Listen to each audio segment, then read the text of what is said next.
शान्तिः वनस्पतयः शान्तिः देवा शान्तिः ब्रह्म शान्तिः सर्वं शान्तिः शान्तिरेव शान्तिः सा मा शान्तिरेव ॐ सहनाववतु सहनौ भुनक्तु सह वीर्यं करवावहै तेजस्विनावधीतमस्तु मा विद्विषावहै ॐ शान्तिः शान्तिः शान्तिः। इदानीं कुलयामः छात्राः। प्रणाम। तदनन्तरं पाठं पठिष्यामः। प्रणाम।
अस्तु, इदानीं पाठं प्रति गमिष्यामः। ऋग्वेद भाष्य भूमिका पढ़ुथिले आमे पिलामाने। तुम मानको लेखिल तुमे ऋग्वेदस्य अभ्यर्हितत्वं पढ़िल एवं लेखिल कि आमे पूर्व क्लास रे पढ़िले जोटा ऋग्वेदस्य अभ्यर्हितत्वं पढ़िल एवं लेखिल।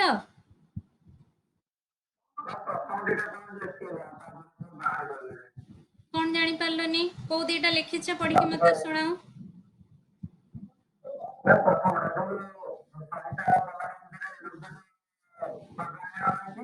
प्राधान्य सुन सुन सुन निर्मल प्राधान्य रही ना ऋग्वेदर ना प्रथमे निया जाइछि एटा होछि अभ्यर्हितत्व। सर्वत्र ऋग्वेदर ना प्रथमे निया जाइछि। प्रथम हला संहिता प्रमाण रे सर्वभूत हो सेटा तेबे सेई गोटा को दुईटा आउरी तार सब पॉइंट अछि काहे कि ना जो तस्मात् सर्वभूतः यज्ञ रे सर्वभूत यज्ञटा कोन सेटा को से कहिचंती जे पुरुष रूपक सर्वभूत यज्ञ। से पुरुष किए से पुरुष होचंती परमेश्वर परमात्मा ताकुई कहिबा पई से कहउचंती इंद्रं मित्रं वरुणं तार सब पॉइंट सेटा क हबो हैला एक एक क सेटा बुझिला लिखिछ ना नहीं सेटा। अरे सेटा पूरा मु कहिली सेटा तुमको पढ़े सब पॉइंट लिखिबो ना नहले त दिया जाइछ कहीं कि सेठी हम पढ़िले कोन पई सेटा पूरा सेठी पूरा सह देखो तस्मात् कहिले कोन सेठी से तस्मात् सहस्र शीर्ष पुरुषः तस्मात् नाम सहस्र शीर्ष नामकात् पुरुषात् एषः पुरुषः कः न एषः पुरुषः सर्वदेवः कथं ज्ञायते न ऋग्वेदर मंत्र इंद्रं मित्रं वरुणं वरुणम् अग्निमाहु अथ दिव्यः सुसुपर्णो गरुत्मान् एकं शत विप्रा बहुधा वदन्ति इंद्रं यमं मातरिश्वानमाहुः। এই শ্লোক ସେଇଥିପାଇଁ ପଢା ହେଇଛି। ଆଉ ସେଟା କେବଳ ଋଗ୍ବେଦରେ ଖାଲି ଋଗ୍ବେଦ କଥା କୁହାହେଇଛି ନା, ବାଜସେନୀ ସଂହିତାରେ ବି କୁହାହେଇଛି କଣ, ତଦିଦମ୍ ଆହୁ ଅମୁಂ ଯଜ ଇତି ଏବୈକମ୍ ଦେବମ୍ ତସ୍ୟୈଷା, ଏଟା ଖ ହେଲା, 1 ନମ୍ବର ଖ ହଉଛି ବାଜସେନୀ ସଂହିତାର ଏ ପଏଣ୍ଟଟା ବୁଝିହେଲା। କି କେବଳ ଋଗ୍ବେଦରେ ଯେ ସେଇ ପ୍ରଥମ ତସ୍ମାତ୍ ପରମ ପୁରୁଷ ସହ ପୁରୁଷଙ୍କୁ ପରମେଶ୍ୱର ବୋଲି କୁହାଯାଇଛି ସେ କଥା ନୁହେଁ, ସେ ଏକମାତ୍ର ପୁରୁଷ ବୋଲି କୁହାଯାଇଛି ସେ କଥା ବି ନୁହେଁ। ଏଠି ବାଜସେନୀ ସଂହିତାରେ ସେଇ କଥାକୁ ସେଥିପାଇଁ ବାଜସେନୀ ସଂହିତାଟା ଖ। ତାପରେ 2 ନମ୍ବର ପଏଣ୍ଟ କଣ କରିଛ?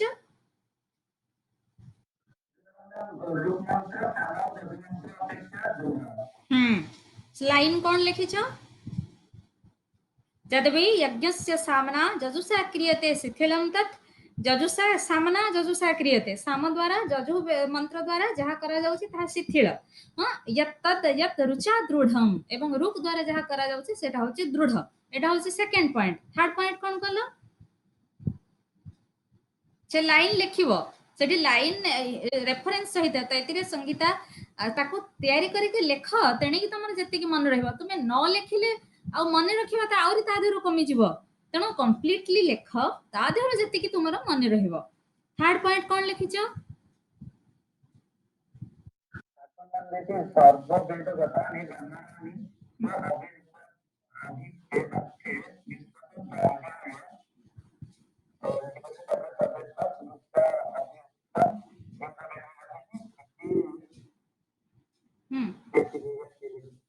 इति ऋग्वेदम् एव उदाहरन्ति बा ऋक्मन्त्रम् उदाहरन्ति। के उदाहरन्ति? ब्राह्मणानि उदाहरन्ति। तुमे ताको सरल भाषा रे लेखिबो ना, तळे जो हिंदी लेखा ହେଇଛି ତାକୁ ପଢ, ତାକୁ ସରଳ ଭାଷାରେ ବୁଝାଅ ଯେ ବ୍ରାହ୍ମଣ ଗ୍ରନ୍ଥାः स्वस्य वाक्यस्य प्रमाणार्थं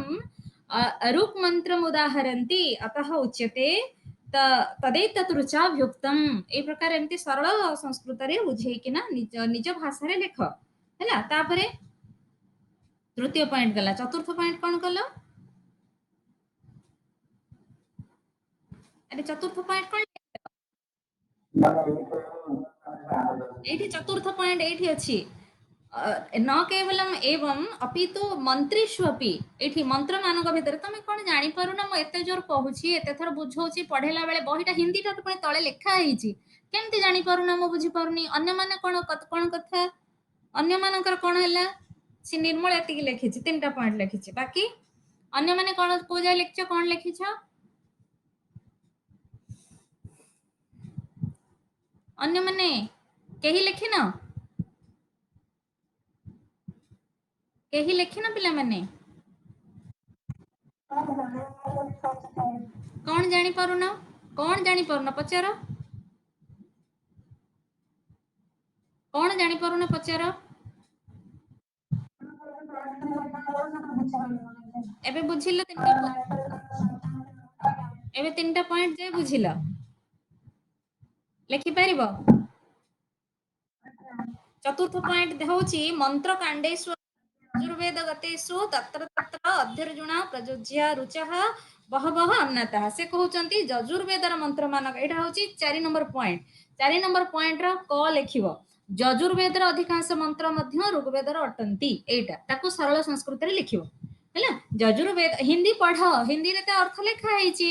ଯଦି ବୁଝି ମୁଁ ତ ଗୋଟି ଗୋଟି କରି ଲାଇନ ପଢୁଛି, ଅର୍ଥ କହୁଛି, ତଳେ ହିନ୍ଦୀ ଲେଖା ହେଇଛି, ପଏଣ୍ଟ କରିକି ସେଦିନ କହି ଦେଇଥିଲି। ମୋର ଯେତେ ଏନର୍ଜି ସାରୁଛି, କିନ୍ତୁ ତୁମେ କିଛି ଧରି ପାରୁନାହଁ। ମୁଁ ବୁଝି ପାରୁନି ମାନେ କଣ ତୁମର ଆଉ କେମିତି କଲେ ହବ। ଯଜୁର୍ବେଦ ମାନେ ତୁମର ଶୁଣ, ବ୍ରେନ ଟାକୁ ଏକ୍ସରସାଇଜ କରିବ ଯେତିକି, ସେଟା ସେତିକି ଉର୍ବର ହବ। ତାକୁ ଯଦି ଡଲ କରିକି ଶୁଆଇ ଦବ, ସେ ଶୋଇ ପଡିବ, କଳଙ୍କି ଲାଗିଯିବ ହେଲା, ବୁଝିହେଲା। ତେଣୁ ମନ୍ତ୍ରକାଣ୍ଡେଷु ଯଜୁର୍ବେଦस्य ମନ୍ତ୍ରାः अपि अध्यर्जुना, एमती लेख वाक्य जहाँ लेखा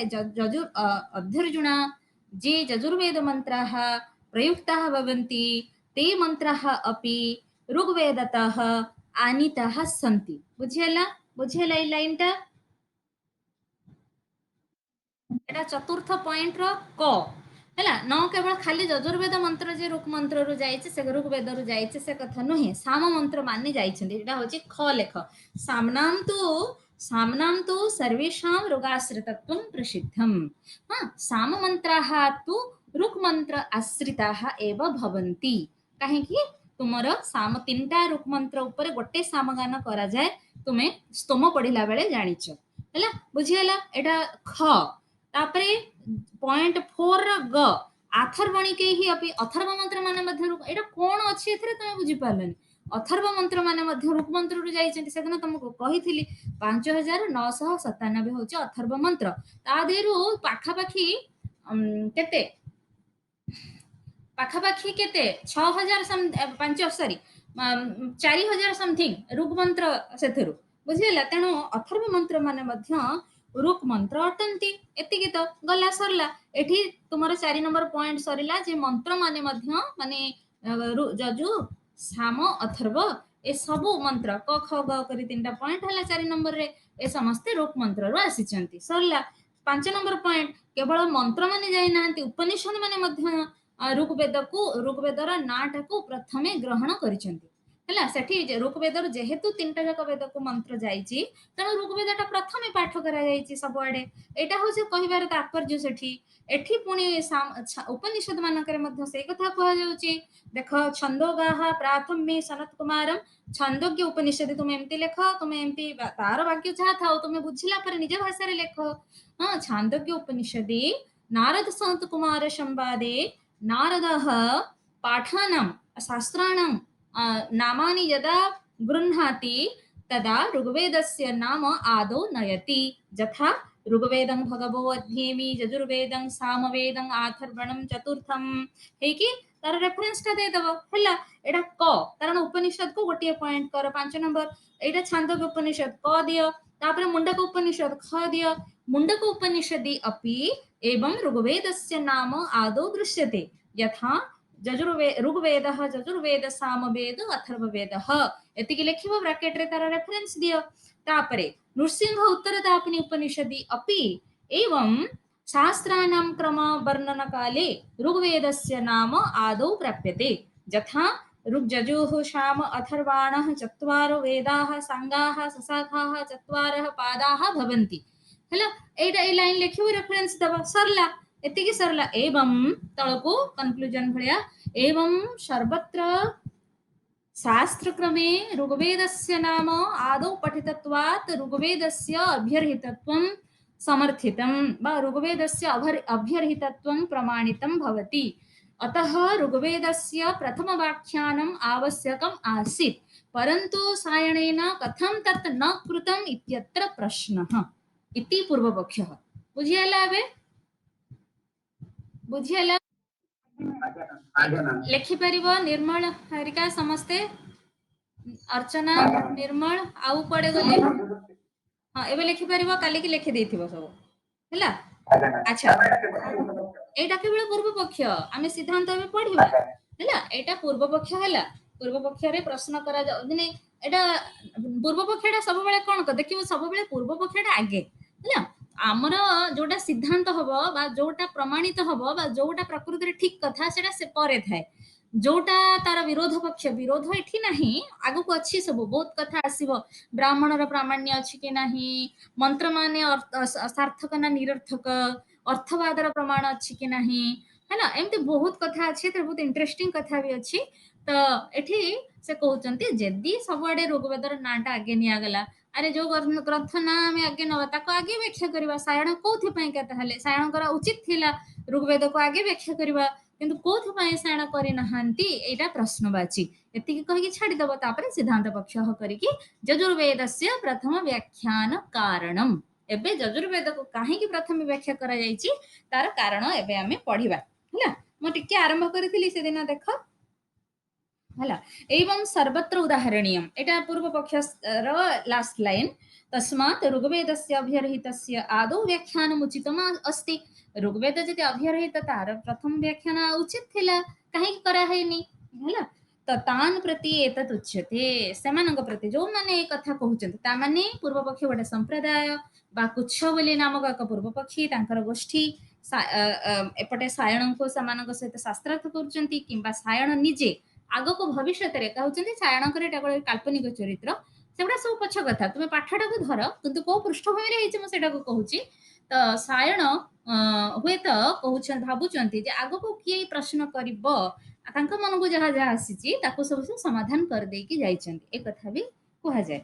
ଆଚ୍ଛା ଅस्तु एवं सर्व वेद अध्ययन तत्पारायण ब्रह्म कहिथिले सेदिन एक पढिथिले ब्रह्मयज्ञ जपादौ ऋग्वेदस्य एव प्राथम्यम। ठीक अछि तुमे जहा कहूछ ठीक अछि सिद्धांत पक्ष माने तांको ए कथा कहउछन जे तुमे जो कथा कहउछ सेटा ठीक अछि काहेकि ना ऋग्वेदर नाटा प्रथमे निया जे केते बेले आमे जतबे स्वाध्याय करंती वेद पारायण करंती हाँ जतबेले ताको मनन करंती सेतेबेले ऋग्वेदटा प्रथमे आमे पढिबा किंतु किंतु अर्थ ज्ञानस्य तु जज्ञानुष्ठानार्थत्वात् तत्र यजुर्वेदस्य एव प्रधानत्वात् तत् व्याख्यानमेवम् आदौ युक्तम् से कहउछन अर्थ ज्ञान पाइका आमे जतबेले अर्थ ज्ञान करिबा एठी अर्थ ज्ञान माने आमे जतबेले मनन करिबा सेतबेले को अर्थ ज्ञान त हेइथिबो किंतु वेदर पूर्ण अर्थ ज्ञान सेतबेले हबो जतबेले आमे मंत्र को यज्ञ रे प्रयोग करिबा तबे यज्ञ रे प्रयोग करिबा को हेले यज्ञटा को भलिया तुमे यज्ञर स्वरूप कहा कहा द्वारा निर्णीत हुए आमे तैत्तिरीय सॉरी जैमिनीय उपनिषद रे सॉरी जैमिनीय न्यायमाला विस्तार रे पढिचे यज्ञर स्वरूप कहा को नै कि हुए पढ़ी सारिचे यज्ञर स्वरूप निर्णय को कथा मान द्वारा हुए हाँ द्रव्य देवता यजमान का द्वारा हुए नाम स्तुति आख्यान कहा द्वारा हेता यज्ञर स्वरूप निर्णय पढ़ीचे बहुत थर पढ़ीचे पिला माने द्रव्य देवता यज्ञर स्वरूप निर्णय करते केते थर पढ़ीचे जैमिनी ना मेला रे मने रख ताको यज्ञ सॉरी द्रव्य एवं देवता माने यज्ञर द्रव्य कोण एवं यज्ञर देवता किए ए दुई जण यज्ञर स्वरूप निर्णय करिथांती ए कथा हजार बार पढ़ीचे पिला माने बहुत थर आसी से तुमे किछि मने रखनो। अच्छा द्रव्य देवता यज्ञर स्वरूप निर्णय करती किंतु से कथा को किए वर्णना करिवो जे यज्ञ को वर्णना करिवो सी यज्ञर देवता एवं यज्ञर द्रव्य को वर्णना करिवो किए से वर्णना करूची यजुर्वेद वर्णना करूची तेणु ऑब्जेक्टिव टाइप प्रश्न यज्ञस्य स्वरूपम केन वेदेन निर्धारितं भवति यज्ञस्य स्वरूपम केन वेदेन निर्धारितं भवति लिखि रख यज्ञ से तुम जिते पार ऑब्जेक्टिव बन की रख एबे ठारू पिले आमे वीक रे गोटे दिन डिस्कशन करबा यज्ञस्य स्वरूपम केन वेदेन निर्धारितं भवति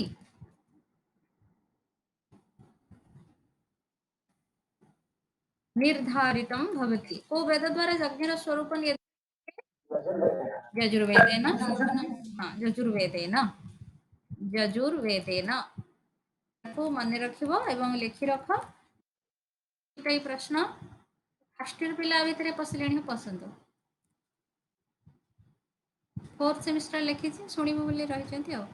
यजुर्वेदेन आज सार क्लास नौ ना बोधे ठीक अच्छे यजुर्वेदेन अच्छा तेणु आमे এই যজুর্বেদ যদি যজ্ঞর স্বরূপ নির্ণয় করুচি মেন কথা হচ্ছে পিলে মোটামোটি কথাটা হচ্ছে এয়া যে जो जाए যজ্ঞটা কোউ ভলিয়া निर्णीत हेनी তুমি रूप मंत्र कोठी पढ़िबो माने पूर्ण ज्ञान हबो हमको प्रयोग कले प्रयोग तुमे कोठी करिवो प्रयोग कोठी करिवो मंत्र मानंगु कुह मंत्रर प्रयोग कोठी यज्ञ रे बस तेणु यज्ञ हाँ बा यज्ञर स्वरूप निर्णय हेले तो तुम यज्ञ रे मंत्र पढ़िबो तेणु ऋक मंत्र हेला कि साम मंत्र हेला कि अथर्व मंत्र भी हेला तुमे ताको जतबेले पढ़िबो तो यज्ञटा आगे तैयारी हेथिले तो यज्ञटा को भलिया से कथाटा तो निर्धारण हेथिले एवं यज्ञ वेदी हेकी यज्ञ कर्म हेले तो तुमे तापरे ऋक मंत्र पढ़िबो सेठी हाँ ऋक मंत्र यज्ञ रे जो पढ़ा जाए ताको शास्त्र कहा जाए सेदिन भी कहिथिले तुमको शास्त्र शस्यते प्रशंस्यते स्तूयते अनेन इति शस्त्रम शस्त्र ऋक मंत्र को शास्त्र कहा जाए से कथा भी मन रख कारण ये आसब तले आम पढ़ा शस्त्र भी कहा जाए ऋक मंत्र को अर्चनी बोली भी कहा जाए तेणु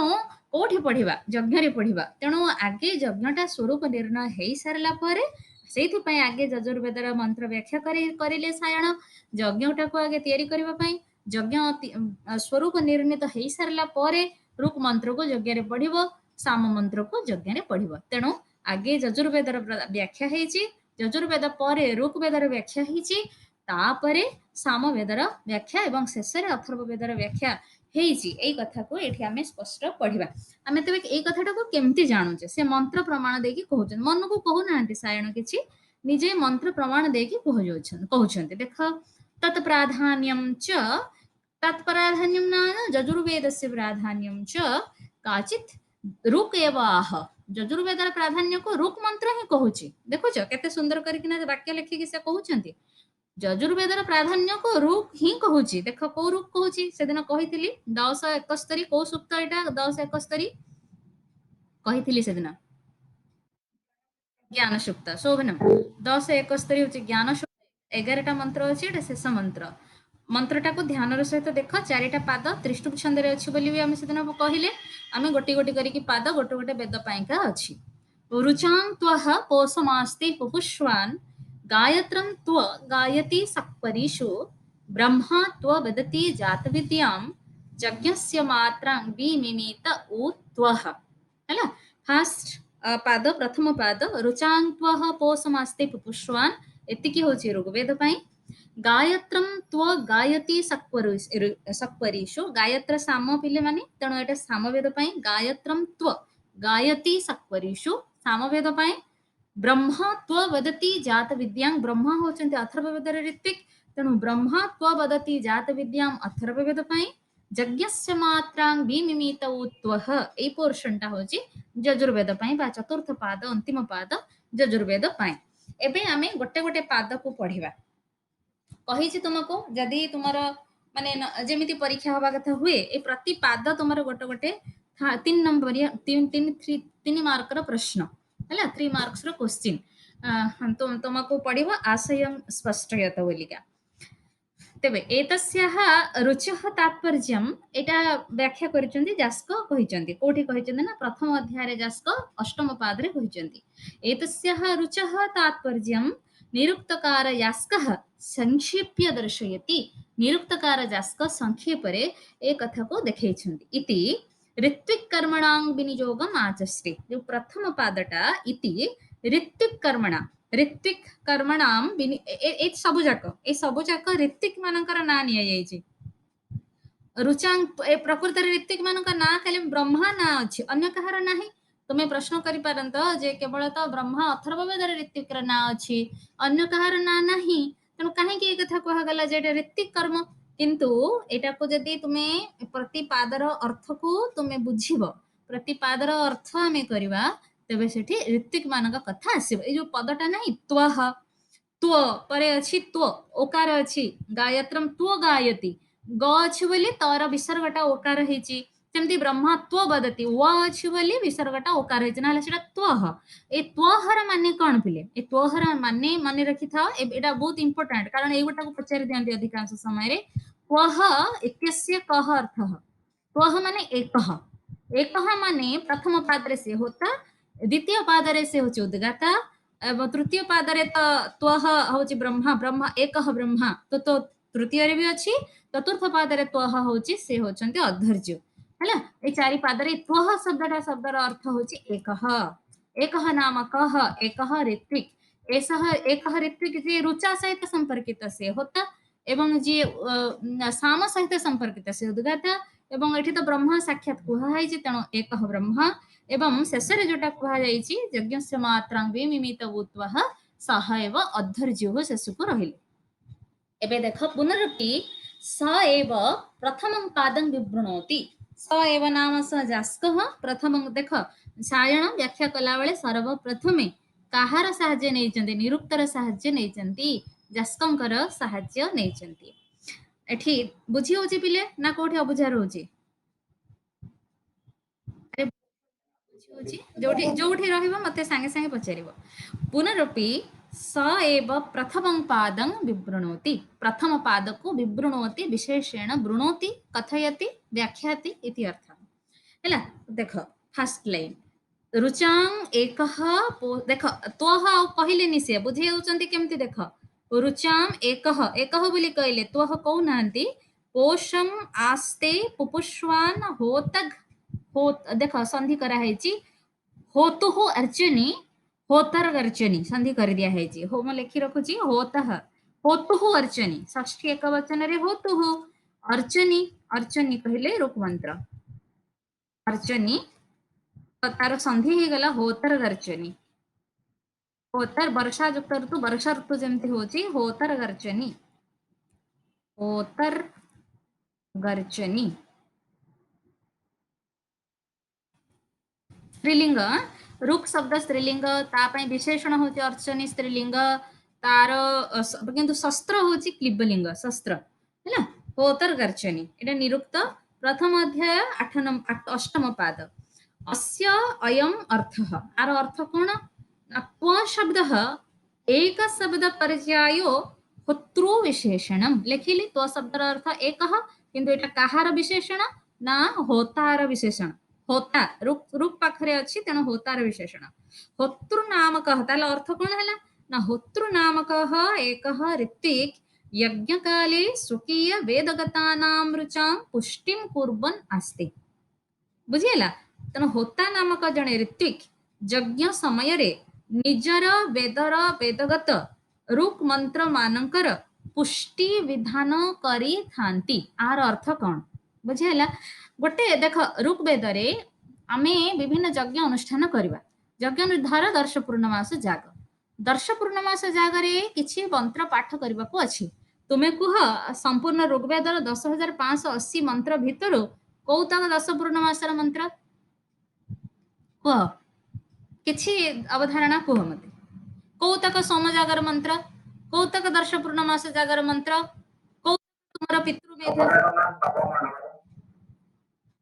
সেটা তো সোম সোম জায়গা খালি নবম মଣ୍ଡଳ ପାଠ କରାଯାଏନି ଅନ୍ୟ ମନ୍ତ୍ର ବି ଅନ୍ୟ ଜାଗାରେ ବି ସୋମ ଅଛନ୍ତି ନା ସୋମ ନବମ ମଣ୍ଡଳ ତ ନିଶ୍ଚିତ ଭାବରେ ତେବେ ଅନ୍ୟ ଜାଗାରେ ବି ସୋମ ଅଛନ୍ତି ଅନ୍ୟ ଜାଗାର ମନ୍ତ୍ର ବି ପଢାଯାଏ ସୋମ ଜାଗାରେ ଯେ ଖାଲି ମାନେ ଖାଲି ସୋମ ସିନା ଦ୍ରବ୍ୟ ସେଠି अन्य सब देवता पाइका मंत्र पाठ करा जाए अश्विनी अच्छी सेठी सरस्वती अच्छी विष्णु अच्छी मित्रावरुण अच्छी समस्ते अच्छी से भी तो मंत्र पढ़ो तुम्हें तो कौटी अच्छी सब से कथा ऋग्वेद गोटे पोर्शन अच्छी कि एटा दर्श पूर्णमास जाग एटा पितृमेध जाग एटा सोम जाग एमती कौटी अच्छी कि ऋग्वेद अच्छी कि पिले नहीं बास नहीं एई होची एठी होची कथा जोथि पई एई मंत्रर लाइन एठी कहूची से कथा को बुझौची तेणु होतांकर काम कोन किंतु होता से विषय रे निश्चित भाव रे विज्ञ हेबे जे दर्श पूर्णमास जागरे कौतक मंत्र पढ़ा जीव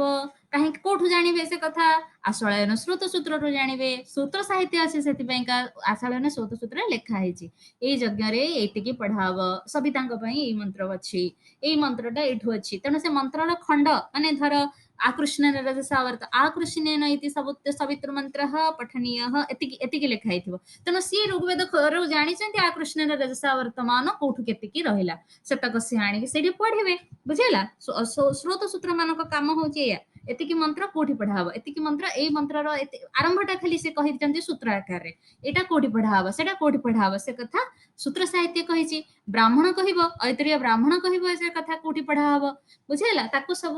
होता माने ऋग्वेदर समस्त साहित्य वाङ्मय को से जानिबे उद्गाता माने सामवेदर समस्त साहित्य वाङ्मय को से जानिबे तांको पूर्ण ज्ञान होबा पई हेले हमको सब तक पढ़िबा को पड़िबो सब न पढ़िले पूर्ण ज्ञान होबा नै बुझिला तेणु एथि पई से को ताहाले दर्श पूर्णमास जागरे दर्शरे 3टा जाग पूर्णमास रे 3टा जाग पूर्णिमा रे 3टा जाग हां पूर्णिमा रे जो 3टा जाग हुए सेठी हो अग्नि अष्टकपाल अग्नि तापरे विष्णु अग्नि विष्णु एवं अग्नि सौम्य ए प्रकार 3टा मंत्र पुणी सेपटे ऐन्द्र दधि जाग ऐन्द्र पयो जाग तापरे शेषरे बधे प्रजापति ए भलिया जो एई सब मंत्र सेठी देवता मानक तुमे आहुति प्रदान कले मंत्र पढ़िबो तो को मंत्र पढ़िबो से कथा को होता ऋग्वेदरु आनिकी एकाठी करंती तेणु एई जो निर्दिष्ट यज्ञ प्रक्रिया रे से यज्ञ संपर्कित देवता मानकर मंत्र को एकत्र आनिकी जे पाठ करंती कहिले ऋग मंत्र को जे पुष्टि विधान करंती एक निर्दिष्ट यज्ञ रे से होछंती होता बुझिले तांकर होता माने होतांकर कर्म एई पादरे कुहाला बुझि परलो जो पुष्टि विधान शब्दटा पुपुस्वान माने पुष्टिं विदधाति पुष्टिं करोति किं पुष्टिं करोति रुचां पुष्टिं करोति कीदृशीनां रुचां पुष्टिं करोति एक यज्ञ संपर्कितानां मंत्राणां पुष्टिं करोति बुझी पारल पिला माने ए पद पदर ହେଲା ସେ ରୁକ୍ ମନ୍ତ୍ରକୁ ଜଣେ ଜଣେ ରୁକ୍ ମନ୍ତ୍ରକୁ ପୋଷଣ କରୁଛି ପୁଷ୍ଟି ବିଧାନ କରୁଛି ଜଣେ ମାନେ କିଏ ନା ହୋତୃ ନାମକ ଜଣେ ହୋତୃ ନାମକ ଋତିକ କୋଉ ପ୍ରକାରର ପୁଷ୍ଟି ବିଧାନ କରୁଛି ନା ରୁକ୍ ମନ୍ତ୍ର ମାନଙ୍କର ପୁଷ୍ଟି ବିଧାନ କରୁଛି କିଭଳିଆ ରୁକ୍ ମନ୍ତ୍ର ମାନଙ୍କର ପୁଷ୍ଟି ବିଧାନ କରୁଛି ନା ଗୋଟିଏ ନିର୍ଦ୍ଦିଷ୍ଟ ଯଜ୍ଞରେ ପଠିତ ରୁକ୍ ମନ୍ତ୍ର ମାନଙ୍କର ପୁଷ୍ଟି ବିଧାନ କରୁଛି ବୁଝିହେଲା ଏଇ ହେଲା କଥା तापरे भिन्न प्रदेशेषु आमनाता देखो एठी एठी ताको लेखा होची भिन्न प्रदेशेषु आमनातानम आमनात शब्दर कोन अर्थ आमे निरुक्त पढला बेले पढिचे आमनात शब्दर कोन अर्थ पिले समामनायः समामनातः दैवत कांडे अग्नि हां पठित प्रकृत रे अभिहित नहीं पठित एकत्र पठित को आमनातः बोली कहा जाए समामनातः हाँ मु तुमको उदाहरण दूची जे दैवत कांडे अग्नि शब्दात् आरभ्य देवपत्नी पर्यंत शब्दानाम् आमनायः वर्तते आमनायः नाम संग्रहः वर्तते आमनातः नाम संगृहीतः ହେଲା ତେଣୁ ସେଠି ସଂଗ୍ରହ କରିକି ନା ସେ ପାଠ କରନ୍ତି ଏକ ନିର୍ଦ୍ଦିଷ୍ଟ ଯଜ୍ଞରେ ସେଇ ଯଜ୍ଞ ସମ୍ପର୍କିତ ରୁକ୍ ମନ୍ତ୍ର ମାନଙ୍କୁ ଏକାଠି କରିବାକୁ ଏଠି ପୁଷ୍ଟି ବିଧାନ ବୋଲି କୁହାଯାଇଛି ତାମାନେ ଭିନ୍ନ ପ୍ରଦେଶେଷୁ ଆମ୍ନାତାନମ ରୁଚାଂ ଭିନ୍ନ ଭିନ୍ନ ଜାଗାରେ ପଢା ଯାଇଥିବା ମନ୍ତ୍ର ମାନଙ୍କୁ ରୁକ୍ ମନ୍ତ୍ର ମାନଙ୍କୁ ସଂଘମ ମାନେ ସମୂହକୁ एकत्र संपाद्य एतावत इदम शस्त्रम हे देखो शस्त्र शब्द आसिला गुरुत्वपूर्ण शस्त्र शब्द को माने रखिबो एतावत इदम शस्त्रम एतिकी होछि रूप र प्रशंसा बा रूप मंत्र ए देवता को प्रशंसा करूची क्लुप्तिम करोति सायं पुष्टि क्लुप्ति माने कण क्लुप्ति माने क्लस्टर इंग्लिश रे जो क्लस्टर कहउछ सेटार संस्कृत होछि क्लुप्ति माने एकाठी माने कलेक्टिव मंत्र मानकर कलेक्शन सेटा को क्लुप्ति बोली कहा जायछि हैला जॉइंट माने अन्य अर्थ रे कहिले किंतु क्लुप्ति माने समूह एकत्र जेटा क्लस्टर जेटा जंक्चर कहउछ सेटा होछि क्लुप्ति हैला तो से ताकू ही एठी पुष्टि बोली कहा जायछि माने एतिकी मंत्र द्वारा ए देवतांकर एठी स्तुति करा जायछि ए होछि शस्त्र ए होछि मंत्रर रूप मंत्र मानकर क्लुप्ति बा रूप मंत्र मानकर समूह एई कथाटा को एठी पुष्टि शब्द रे कहा जायछि तो शस्त्र शब्दर अर्थ कोन ता तळको आसीबो अर्चनी इति अमुम अर्थम रुक् शब्द आस्ते अर्चनीय शब्देन किं बोध्यते प्रश्न लिखि रख अर्चनी शब्देन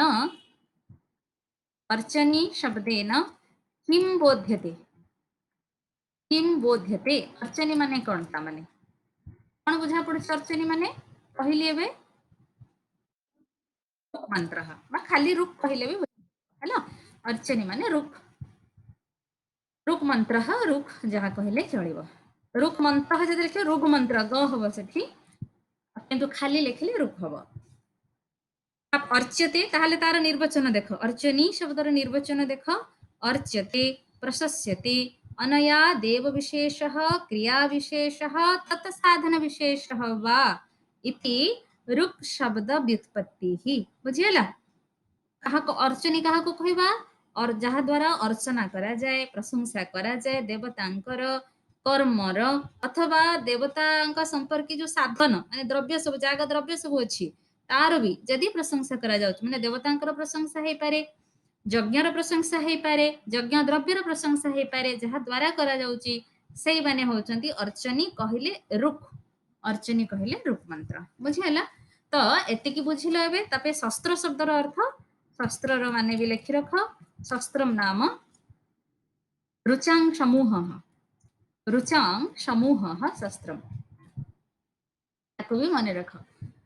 तो बुझियला तबे प्रथम पादर अर्थ हला होतृ नामक जणे ऋत्विक यज्ञ रे रुक् मंत्र तत् यज्ञ संपर्कित बा तत् यज्ञ संपर्कित देवतांकर रुक् मंत्र को एकाठी ଯେତେବେଳେ ପୁଷ୍ଟି ବିଧାନ କରୁଛନ୍ତି एकत्र देवतांकर तुष्टि विधान କରୁଛନ୍ତି ତାହାକୁ ଶସ୍ତ୍ର ବୋଲି କୁହାଯାଉଛି ରୁକ୍ ମନ୍ତ୍ରକୁ ଅର୍ଚ୍ଚନୀ ବୋଲି ମଧ୍ୟ କୁହାଯାଏ। ଏଠାରେ ଦେବତାଙ୍କର ସ୍ତୁତି, ଯଜ୍ଞ କର୍ମର ସ୍ତୁତି ବା ଯଜ୍ଞ ଦ୍ରବ୍ୟର ସ୍ତୁତି ଏହା ଦ୍ୱାରା କରାଯାଇଥାଏ। ବୁଝିହେଲା? ଆମେ ଯିବା ପର ପାଦକୁ। ବୁଝିପାରିଲ ନା କିଛି ଅବୁଝା ରହିଲା ଏ ପାଦରେ? ହେଲା। ତାପରେ ଆମେ ଏବେ ଯିବା ଗାୟତ୍ରମ୍ ତ୍ୱ ଗାୟତି ସତ୍ୱରୀଷୁ। ହେଲା? ତ ଏଇ ମନ୍ତ୍ର ପାଖକୁ, ଏଇ ପାଦ ପାଖକୁ, ଦ୍ୱିତୀୟ ପାଦ ପାଖକୁ ଯିବା, ଯୋଉଥିରେ ଆମକୁ ସାମ ବେଦର ଋତ୍ୱିକଙ୍କର କର୍ମ ବିଷୟରେ କୁହାଯାଇଛି। ପ୍ରତି ପାଦରେ ସେ ତତ୍ତତ୍ ବେଦର ଋତ୍ୱିକଙ୍କର କର୍ମ କଣ ସେ କଥା କୁହାଯାଇଛି। ଗାୟତ୍ରମ୍ ତ୍ୱ, ଏଠି ତ୍ୱ ମାନେ ସେଇ ଏକଃ, एकः नाम एकः उद्गातृ नामकः ऋत्विक्, ए अर्थ सेठी आसीबो। गायत्रम त्वह गायति सक्वरी, सक्वरीषु ताहले तार यदि अन्वय करिबा कोन हबो ना सक्वरीषु एकः गायत्रम गायति, यार अर्थ होची एको अन्वय कले या हबो। तार अर्थ कोन, सक्वरी माने कोन हबे आगे जानिबा। अथ द्वितीयं पादं विवृणोति। गायत्रम एको गायति सक्वरी उद्गाता। एठी सक्वरी शब्दर अर्थ को से कहउछंती सक्वरी नामक सक्वरी गायति सक्वरीषु उद्गाता। सक्वरी माने कोन, सक्वरी माने प्रकृत रे पिला माने होछि साम मंत्र, साम मंत्र रो गोटे गायत्र साम, सक्वरी साम, ए सब विभिन्न वैराज साम, वैरूप साम, रथंतर साम, बृहत साम तमे सब जानिछ। आमे जेतले निरुक्त पढुतले कोन देवतांकर भक्ति साहचर्य पढुतले सेतेबेले आमे ए कथा जानिछे। तो गायत्रम गायते हे स्तुति कर्मण, गायती शब्दर अर्थ कौन, स्तुति करिबा। एठी गाइबा माने सामान्य भावरे गाइबा नुहे, गई धातु स्तुति अर्थे, स्तुति करिबा अर्थरे गई धातु, गायते हे स्तुति कर्मण, हाँ स्तुति करिबा अर्थरे एठी करा जायछि। तो कौन स्तुति करूछि ना सक्वर्ज्यः, सक्वर्ज्यः शब्दर अर्थ, सक्वरीषु बहुवचन अछि, सप्तमी बहुवचन, तार ए सक्वरी शब्द नदी शब्द भलिया, नदी नदु नद्यः सक्वरी सक्वर्ज्यो सक्वर्ज्यः र अछि ज्य हबो, जंदी पूर्ज्यम, पूरी पूर्जो पूर्ज्यः जेमति हेता सेमति सक्वर्ज्यः। तो सक्वर्ज्यः माने होछि रुचः, सक्वरी शब्दर अर्थ होछि रुचः, माने रखिथा। सक्वरी होछि रुक, रुक मंत्र पिले सक्वरी माने, कारण रुक मंत्र ऊपर सामगान हबो, तेणु सक्वरी शब्दर अर्थ मध्य रुक। अर्चनी शस्त्र माने रुक, अर्चनी माने रुक, सक्वरी माने भी रुक। सक्वर्ज्यः रुचः, तार निर्वचन देखो, शक्नोते हे तत् जदा जद आभिः वृत्रम् अशकत् हन्तुं तत् सक्वरीणां सक्वरीत्वम् इति विज्ञायते। एटा गोटे ब्राह्मणर लाइन लेखा हेनी, को ब्राह्मण, सक्वरी शब्दर अर्थ कोन, जहा द्वारा जेउ मंत्र मानक द्वारा वृत्र को हत्या करिबा पाइका किए समर्थ हेले, वृत्र को किए हत्या करिथिले, वृत्रवध कहा, इंद्र। हाँ, जहा द्वारा माने जो मंत्र पाठ, जो सक्वर्ज्य माने रुचः, जो रूप मंत्र पाठ द्वारा सी वृत्र को बद्ध करिबा पाइका समर्थ होइथिले, ताहा ही सक्वरीर सक्वरीत्व हैला। सक्नोति, सक्नोति धातु समर्थ हवा अर्थरे ए शब्दटा हेछि, अस्य अयम अर्थ। एबे यार अर्थ बुझौछि। उद्गात्र नामकः एकः ऋत्विक्, उद्गात नामक जने ऋत्विक्, गायत्र शब्दाभिधेयं स्तोत्रम, गायत्र नामक सामको गान करुछन्ति कहा द्वारा, सक्वरी शब्दाभिधेयासु रुक्षु। सक्वरी नामक रूप उपरे गायत्र सामको उद्गाता गान करुछन्ति। बुझिहला? ए जो कौन आमर से पादर अर्थ है गायत्रम त्व गायति सक्वरीषु, तार अर्थ है सक्वरीषु त्वह गायत्रम गायति, आर अर्थ है सक्वरी नामकेषु रुक्षु, सक्वरी नामक रूप मंत्र उपरे गायत्र नाम साम एकः उद्गात्र नामक ऋत्विक् गायति हैला। आर अर्थ है या, तेणु सक्वरी है रुख एवं गायत्र होछि साम। बुझिला? एठी गायत्र शब्द होछि, गायत्रम होछि साम, गायत्रटा होछि साम, सक्वरी ऊपर गायत्र गान करा जिवो, मंत्र रूप ऊपर ही साम गान, ता माने जो तीनटा रूप मंत्र ऊपर गायत्र साम गान करा जिवो तेमानकर ना होछि सक्वरी। बुझिला? बहुवचन सहित में कहै छै सक्वरीषु, तीनटा रूप मंत्र ऊपर गोटे साम गान वा गोटे स्तोम पाठ करा जाय थे, तुमे एटा जानिछ। त धातूनां अनेक अर्थत्वेन स्तुतिक्रियावाचिनोः गायति धातोः उत्पन्नः अयं गायत्र शब्दः हैला। गोटे धातुर बहुत गुड़े अर्थ थाए, तुम जानिछ, गान करबा अर्थरे, स्तुति करबा अर्थरे गई धातु, ତେଣୁ ଏଠି ସ୍ତୁତି କରିବା ଅର୍ଥରେ ଗାୟତି ଶବ୍ଦର ପ୍ରୟୋଗ କରାଯାଇଛି। ସକ୍ପରି ଶବ୍ଦସ୍ତୁ ଶକ୍ନୋତି ଧାତୋଃ ଉତ୍ପନ୍ନଃ ଏବଂ ସକ୍ପରି ଶବ୍ଦଟା ଶକ୍ନୋତି ଧାତୁ ବା ଶକ୍ ଧାତୁ ଶକ୍ନୋତି ଶକ୍ନୁତଃ ଶକ୍ନୁବନ୍ତି ସେଇ ଧାତୁରୁ ଉତ୍ପନ୍ନ ହେଇଛି ସମର୍ଥ ହବା ସମର୍ଥ କରେଇବା ଏଇ ଅର୍ଥରେ ସମର୍ଥ ହବା ଅର୍ଥରେ କରେଇବା ହେଲେ ନିଚ ଲାଗିଯିବ। वृत्रं हन्तुं शक्नोति याभिः ऋग्भिः इति एषा व्युत्पत्तिः कस्मिंश्चित् ब्राह्मणे विज्ञायते। वृत्र को मारिबाकू वृत्र माने कौन तुमको निरुक्तरे आमे वृत्र शब्दर कौन अर्थ करिसेंती जास्क वृत्र की हाँ अना एक मेघ मेघ हनन अनावृष्टि अनावृष्टिर देवता हाँ मेघ बोली कहाउछि मेघ माने से बादल को कहउछन्ती जे जळटा को अवरोध करके रखुछि तेणु से ताको जतबेले खिन खिन करूछन्ती सेतबेले सेटा वर्षा होउछि बा से अवरोध हटि जाउछि आ वर्षा होउछि ए प्रकार कथा जास्क तंक निरुक्तरे कहउछन्ती। तो वृत्रम हन्तुम शक्नोति आभिः ऋग्भिः आभिः बोली काहे कि कहा गला आभि एभिः बोली काहे कहा गलानी अरे आभिः ऋग्भिः काहे कहा गला एभिः ऋग्भिः काहे कहा गला शोभनम ऋक् शब्द स्त्रीलिंग आभिः ऋग्भिः इति ऐसा व्युत्पत्तिः कस्मिंश्चित् ब्राह्मणे विज्ञायते कौन गोटे ब्राह्मण ग्रंथ रे कथा कह जायछि को ब्राह्मण ग्रंथ से कहि ना बुझियला तबे द्वितीय पादर अर्थ हो आ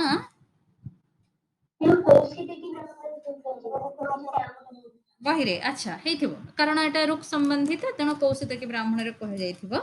कौशितकी ब्राह्मण रे कह जायछि ठीक अछि हमें मन रखिया कौशितकी ब्राह्मण रे कह हाइछि बोली तो एठी यार अर्थ प्रथम लाइन प्रथम पादर अर्थ होची जे कौनसी जणे ऋत्विक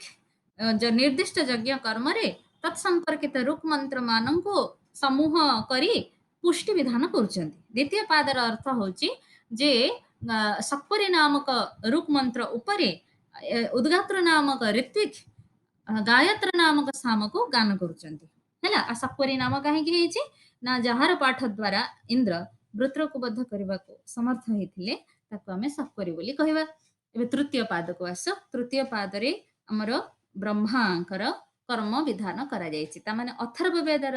ଋତ୍ବିକଙ୍କର କର୍ମର ବର୍ଣ୍ଣନା କରାଯାଇଛି ସେ କଣ କରୁଛନ୍ତି ଦେଖ ତମେ ଜାଣିଛ ବ୍ରହ୍ମା ନୀରବରେ ବସିଥାନ୍ତି ବ୍ରହ୍ମାଙ୍କର କାମ କଣ ଯଜ୍ଞରେ ଯଜ୍ଞରେ ବ୍ରହ୍ମାଙ୍କର କଣ କାମ अरे कुह ये तो साम मंत्र गान कले उद्गाता रुक मंत्र बा शस्त्र पाठ कले होता अधर्युत प्रत्यक्ष यज्ञ कर्म सब आचरण करेंगे माने आहुति दबा इत्यादि इत्यादि ता अधर्जुंकर काम ब्रह्मांकर कौन काम यज्ञ रे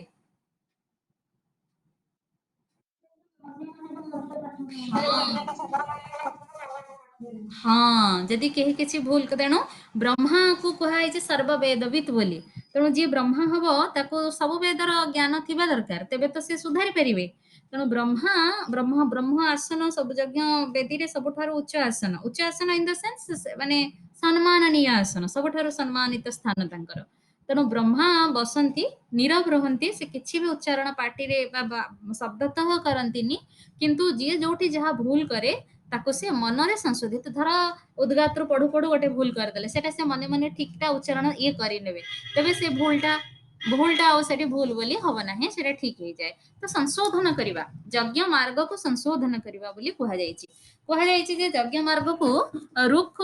तीन वेद जतबेले बाणी रे करूचंती ब्रह्मा जतबेले मन रे करूचंती तेणु यज्ञर दीटा मार्ग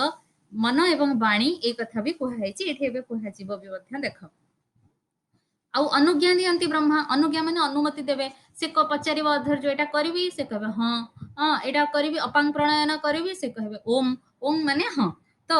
अनुज्ञा दियंती अनुमति दियंती जेहेतु तांकर आसन सर्व माने सम्माननीय समस्तଙ୍କ ଠାରୁ सम्माननीय तेणु जेहेतु से चतुर्वेदर ज्ञाता ସେଥିପାଇଁ ସିଏ ଅନୁଜ୍ଞା ପ୍ରଦାନ କରନ୍ତି ଏ କଥା ବି ଏଠି କୁହାଯିବ ଦେଖ ଅଥ ତୃତୀୟଂ ପାଦଂ ବିବୃଣୋତି ତୃତୀୟ ପାଦକୁ ସାୟଣ ଯାସ୍କଙ୍କ ଅନୁସାରେ ସବୁ ବର୍ଣ୍ଣନା କରୁଛନ୍ତି ब्रह्मा तो वदति जात विद्या कौन आर अर्थ ब्रह्मा एक त्व अच्छी त्व शब्दर अर्थ सबले एक ब्रह्मा जाते जाते विद्यां वदति जाते जाते माने कौन एठी तो माने यज्ञ रे कर्म आगु को जानते कर्म आचरण ही जानते ब्रह्मा सब विद्या को कहंती हला ए होची आरो अर्थ देखिबा ब्रह्मा सर्व विद्य सर्वं वेदितुम अर्हति यज्ञ कह सर्वविदः सर्वविद ए भलिया हबो यज्ञ कह सर्वविद प्रश्न यज्ञ कह सर्वविद कह किए गच्छतु इथे तो अगच्छतु सर्वविद हब ब्रह्मा ठीक अच्छे तेणु उत्तर लेख लेखिक रख ऑब्जेक्टिव जत्ते पारुच तुम पढ़िबो प्रतिदिन क्वेश्चन आंसर करिवो आ ऑब्जेक्टिव भी बनाओ हैला मु सब को दिन सब शुक्रवार तुमरो क्लास रहइबो सेटा शुक्रवार क्लास टा हमें डिस्कशन करिवा ब्रह्मा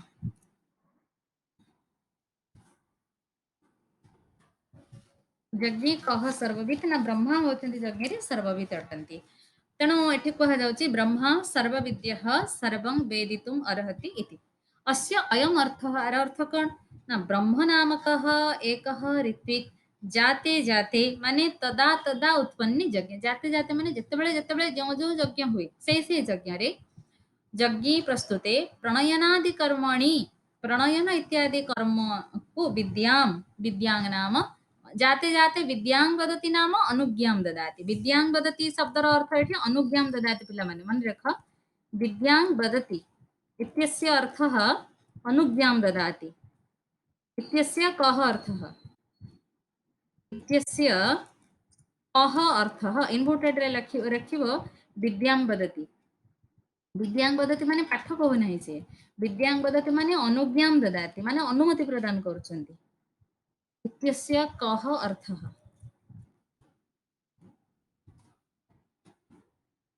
इत्यस्य कः अर्थः अनुज्ञां ददाति लिखि रख अनुज्ञां ददाति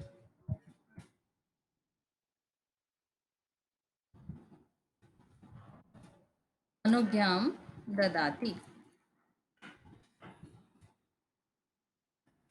तापरे जाते जाते नाम तदा तदा उत्पन्ने यज्ञे तदा तदा उत्पन्ने प्रस्तुते प्रणयादादि कर्मणि विद्याम् अनुज्ञां ददाति यथा ब्रह्मन् से पचारुचंती किए पचारिबे कथा अधर्य पचारिबे तो ब्रह्मन् संबोधन रे ब्रह्मा को ब्रह्मन् ही कहबो हैना ब्रह्मा ब्रह्माणो ब्रह्माणः तो ब्रह्मन् अपः प्रणेष्यामि इति इयं संबोधितः सन् ओम प्रणय इति अनुजानाति ए पचारिबे किए ना अधर्जु पचारिबे हे ब्रह्मन् अपह प्रणेष्यामि कि जल प्रणयन करी माने जल संस्थापन करिवि जल संस्थापन कले माने तुमे यज्ञ कर्म आरंभ हबो पिला माने तेणु जलर पात्र रखिबे तो कपांग प्रणयन बोली कह जाए तापरे सिंचन करिवे से जल नै किना तेणु से कहउछन ओम प्रणय हां जल ओम प्रणय माने कहि देले माने सेति हां प्रणयन कर स्वच ब्रह्मा वेद त्रयोक्त सर्वकर्माभिज्ञ से ब्रह्मा तीनिटा जाक वेद कहा जाइथिबा समस्त कर्मर अभिज्ञ अटंती बा ज्ञाता अटंती तस्मात् योग्यतां दृष्ट्वा एई हेतुरु तांकर जेहेतु सब वेदर ज्ञान अछि ताकु देखिकी तत्तनुज्ञातुं सति प्रमादे समाधातुं सह समर्थः इति तेणु तत्तत् विद्यारे तत्तत् वेद कर्मरे यदि किछि प्रमाद वा त्रुटि हुए ताकू समाधान करबाकू संशोधन करबाकू से ही समर्थ सेथिपाई तांको अनुज्ञा सब कर्मर अनुज्ञा वा अनुमति तांको ही पचरा जाउछि बुझिला तच्च सामर्थ्यम छंदोदाह आवनन्ति ब्रह्मांकर सामर्थ्य को बा ब्रह्मांकर सर्व वेद वित्व को छंदोग्य उपनिषद रे कुहाइछि यथा कण एष एव यज्ञः देख ए होछि यज्ञ तस्य मनश्च वाक्च वर्तनी वर्तनी शब्दर अर्थ कौन पिला माने वर्तनी से कहबो वर्तनी शब्दर कौन अर्थ अरे वर्तनी माने कौन हैला लेखिली परा मो लेखा देखि पारुछ मार्ग वर्तनी माने मार्ग हैला तो यज्ञ तस्य मनश्च वाक्च वर्तनी बुझिला मन एवं वाक तार दुईटा मार्ग हैला यज्ञर दुईटा मार्ग यज्ञस्य कति मार्गाः वा यज्ञस्य का वर्तनी एमिति पडिबनी कारण दीटा उत्तर ହେଇଯିବ ତ ଏମିତି ପଡିବନି। ତୟୋଃ ଅନ୍ୟତରାଂ मनसा संस्कार ବର୍ତ୍ତନି ଶବ୍ଦ ସ୍ତ୍ରୀଲିଙ୍ଗ ସେଥିପାଇଁ ତାର ଗୋଟେ ମାର୍ଗକୁ मनसा ସଂସ୍କାରୋତି ବ୍ରହ୍ମା ଗୋଟିଏ ମାର୍ଗକୁ ବ୍ରହ୍ମା ମନରେ ସଂସ୍କାର କରୁଛନ୍ତି। ବାଚା ହୋତା ଅଧୈର୍ଯ୍ୟ ଉଦ୍ଗାତ ଅନ୍ୟତରାମ୍ ଏବଂ ବାଣୀ ଦ୍ୱାରା ବାକ୍ ଦ୍ୱାରା होता अधर्ज्य उद्गाता अन्य एक मार्ग को संस्कार करुचंती तामने जोठी उच्चारण होउची सेटा गोटे गोटे मार्ग जोठी उच्चारण होउनी मनरे केवल ब्रह्म संस्कार करुचंती सेटा मध्य गोटे मार्ग तेणु यज्ञर दीटा मार्ग मन एवं वाणी जोथिपई मन वाणी कଳି ଲାଗିଥିଲେ प्रजापतिଙ୍କ ପାଖକୁ ଯାଇକି ବାଙ୍ଗମନ ସମ୍ବାଦ ସୂତ୍ର ବର୍ଣ୍ଣନା ଆମର ଶତପଥ ବ୍ରାହ୍ମଣ ରେ ଅଛି ଇତି ତାପରେ ଦେଖ କୃଷ୍ଣଃ ଯଜ୍ଞ এই କୃଷ୍ଣଃ ଶବ୍ଦର अर्थ କଣ ରେ ପିଲେ तधा सकल कृष्ण कृष्ण माने सकल संपूर्ण है अखिल सकल तो कृष्ण यज्ञ यज्ञ थी पुंलिंग जोड़ी क्लीबलिंग थी कौन कहती अन्य कौन ताको कहती अनियत लिंग बोली कहती ना जो लिंगर पद जो रही शब्दटा से लिंग परिवर्तन हम तो कृष्ण यज्ञ प्रमादराहित्या संपूर्ण यज्ञटा त्रुटिशून्य हवापाइका मनसा सम्यक अनुसंधेय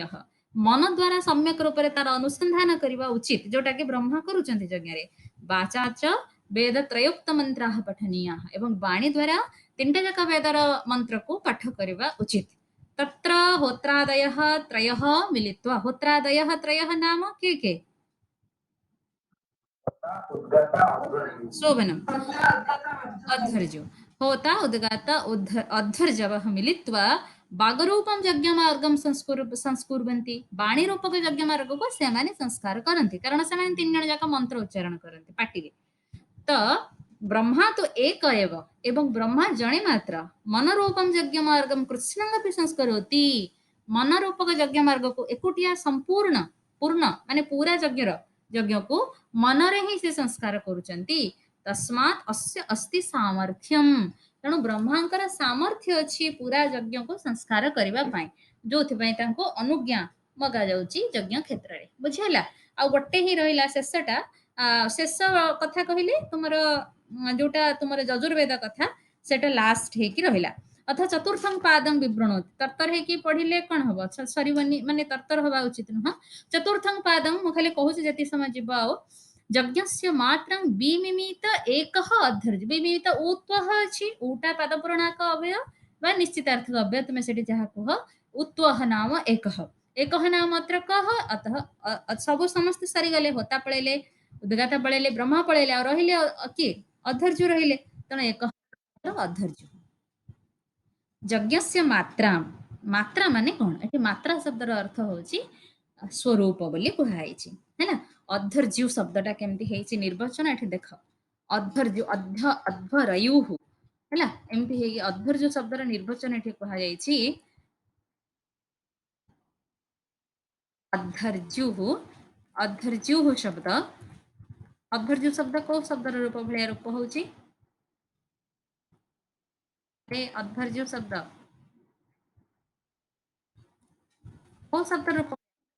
शोभन शोभनम अध्यरयुः हैला अध्यरयुः प्रकृति सेटा गोटे ताको कहंती गोटे मध्य वर्णर लोप मध्य वर्ण लोप हे कि ना अधर्ज्यु अकारटा र पळेले ता रेफी जाइछि औ कोन तबे तार निर्वचन कोन निर्वचन होछि अध्वरम अध्वर शब्दर अर्थ कोन अध्वरम अध्वर ध्वर माने हिंसा ना अध्वर माने गोठी हिंसा अहिंसा जे एटे अध्वर शब्दर अर्थ मते को यज्ञम अध्वरम अछि ना हमर अग्निशुक्त रे प्रथम एक तम जम यज्ञम अध्वरं विश्वतः परिभूरशि शायिद देवेषु गच्छति सेठी अध्वर माने कोन हिंसा रहित यज्ञ विशेषण हेछि हाँ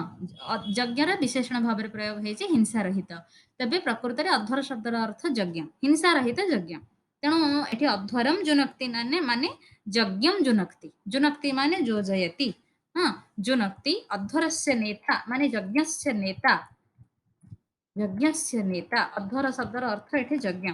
यज्ञस्य नेता इति आर निर्वचन होची अध्वरम जुनक्ति अध्वरस्य नेता अध्वरयु अध्वर्यु अध्वरयु हेची सेटा गोटे वर्णर लोप मध्य मध्य मध्य वर्ण लोपरे अध्वर्यु हेची तार निर्वचन हेची अध्वरम जुनक्ति अध्वरस्य नेता बा तो आर अर्थ कौन है ना अध्यर्जु नामक एक ऋत्विक अध्यर्जु नामक जणे ऋत्विक यज्ञस्य मात्रा मात्रा शब्द से कह अर्थ है एटा इंपोर्टेंट पढ़े परीक्षा दिले मात्रा इत्यस्य कह अर्थ स्वरूप एठी इत्यस्य इत्यस्य कह अर्थ कह अर्थ स्वरूपम है ना एठी मात्रा शब्द अर्थ स्वरूप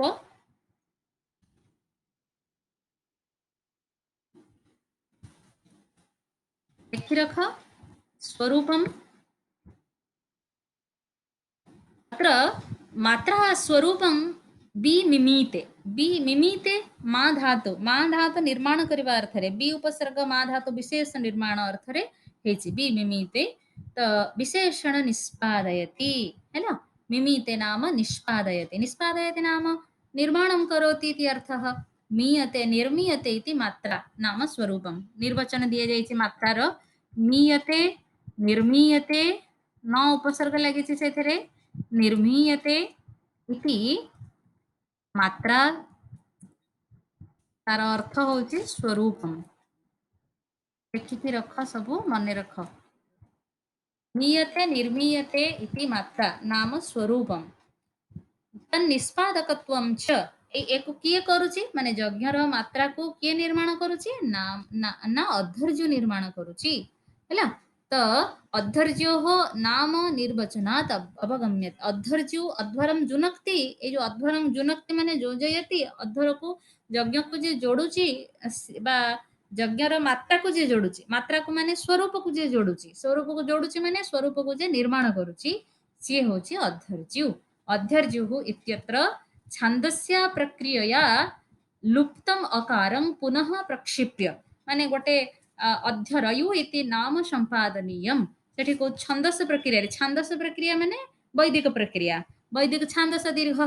तुम पढुच हाँ छन्दसि बहुलम छन्दसि नाम वेदे सेठी तेणु एठी छान्दस्य प्रक्रिया नाम वैदिक प्रक्रिया द्वारा एठी लुप्त अकार को लुप्तम अकारं पुनः प्रक्षिप्य हाँ लुप्त गोटे अकार हे अध्यरयु ना शब्दटा प्रकृतरे अध्यरयुः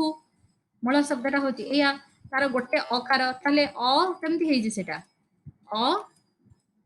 ध धा व पुणी अ नहीं कि र धा अ य एवं उ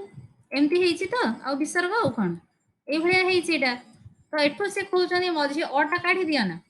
ए अटा को काटी दियो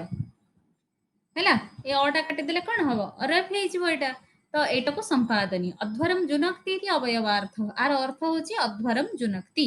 अध्वर शब्द एठी लिखिछि मो अध्वरम जुनक्ति वा अध्वरस्य यज्ञस्य नेता अध्वरस्य नेता इति तात्पर्यार्थः गोटे तात्पर्य अर्थ एतदेव अभिप्रे अवयवार्थ होते अध्वरम जुनक्ति अवयव अर्थ माने अवयव हेला पद मानकर अर्थ अध्वरम जुनक्ति एटा होची तार अवयव अर्थ अवयव माने अंग अंग अवयव माने अंग बोली जानिଛ तेणु अधर्जु शब्दर अवयव अर्थ होची अध्वरम जुनक्ति एटा यदि पचरा जिवो तुमको इति अत्र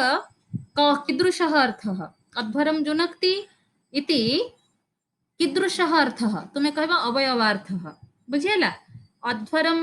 अध्वरम जुनक्ति अध्वरस्य नेता इति कीदृशः अर्थः एटा दी प्रकार दीटा कथा लेख तुम्हें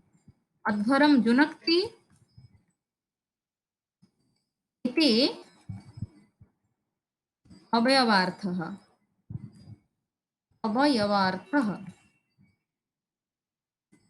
हैला अध्वरस्य नेता इति कीदृशः अर्थः ना तात्पर्यार्थः तात्पर्य कोन तार माने अध्वरं जुनक्ति यज्ञ को जोडुची बा यज्ञर स्वरूप निर्माण करूची अर्थ कोन ना से यज्ञर नेता से जेमति यज्ञ चलेबो सेमति यज्ञ चलिबो हैला तो अध्वरस्य नेता इति तात्पर्यार्थः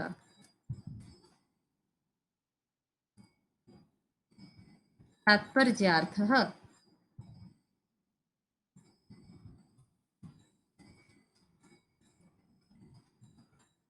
ହେଲା तापरे एतावत् एव अभिप्रेत्य अध्यर्जुवेदस्य अध्यर्जुवेद कोटा पिले अध्यर्जुवेद हाँ अधर्जुवेदस्य जागनिष्पादकत्वद्योतकं निर्वचनं जास्कः दर्शयति तेणु यज्ञपरक निर्वचनକୁ जास्क ଦେଖାଉଛନ୍ତି ଆମେ ପଢିଛେ ସପ୍ତମ ଅଧ୍ୟାୟରେ ମନେ ପକା ମନ୍ତ୍ରାः मननात् छन्दंसि छादनात् स्तोमः स्तवनात् ଯଜୁଃ ଯଜତେଃ ହେଲା ଆମେ ସେଇଥିପାଇଁକା ଯାସ୍କ ଯଜ୍ଞ ନିଷ୍ପାଦନ ପରକ ନିର୍ବାଚନ କରୁଛନ୍ତି ବୋଲି କୁହାଯାଇଛି ହେଲା ଆଜି ସେତିକି ଥାଉ